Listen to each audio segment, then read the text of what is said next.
kesehatan. Yang kedua, wal faragh, masa luangmu. Mari saya mengajak, berwasiat kepada saya pribadi, keluarga saya, dan semua kaum muslimin dan pendengar dan jemaah assalam pada khususnya, gunakanlah ada kemauan kita untuk datang ke masjid. Lalu kita ketika datang di masjid, barangkali setelah kita menunaikan 2 rakaat tahiyatul masjid, lalu ada kemauan kita, setelah Allah bukakan mata kita, melihat di rak itu ada mushaf Al-Quran. Dan tergeraklah kita untuk mengambilnya, lalu membukanya. Itulah kesempatan yang berharga, wallah. Dan kesempatan yang berharga ini jarang terulang kedua kali. Atau jarang kedua kalinya akan terulang. Mari manfaatkan.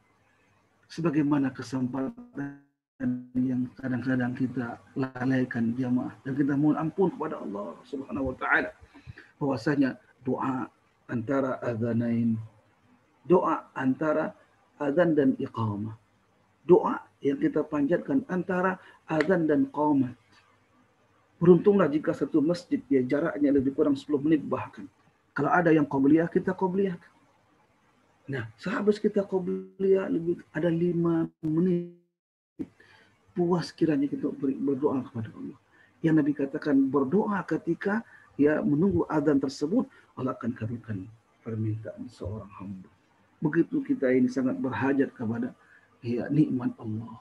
Sangat kita butuh kepada taufik dari Allah, bimbingan Allah, hidayah dari Allah. Nikmat Allah berupa kesehatan, keafiatan, selamat dari segala macam bentuk fitnah akhir zaman. Selamat hati daripada mencaci maki orang lain, bersihnya hati daripada hasad, dengki, iri. Mintalah kepada Allah. Ini yang kita sia-siakan jemaah. Lalu bagaimana ibadah yang sangat tinggi setelah fardu, ada qiyamul lail. Ini jaga masa luangmu itu. Masih luang jemaah, sudah pensiun kita. Anak-anak sudah pada menikah. Di rumah cuma 2 atau 3 orang saja. Masih ada kemampuan kita. Ayunkan kaki kita ini untuk bisa tahajud. Wabil khusus ketika menegakkan 5 waktu sehari semalam. Ayunkan langkah.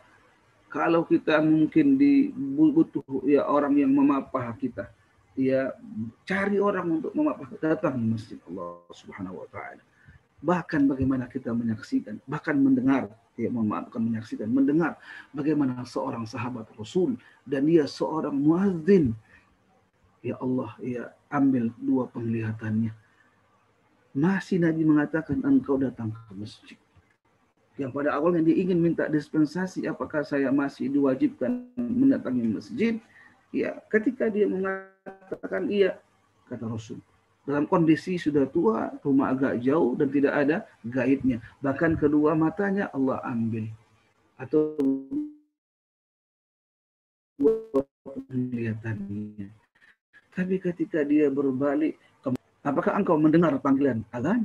Apalagi hari ini cuma begitu kerasnya mic sampai 6 arah.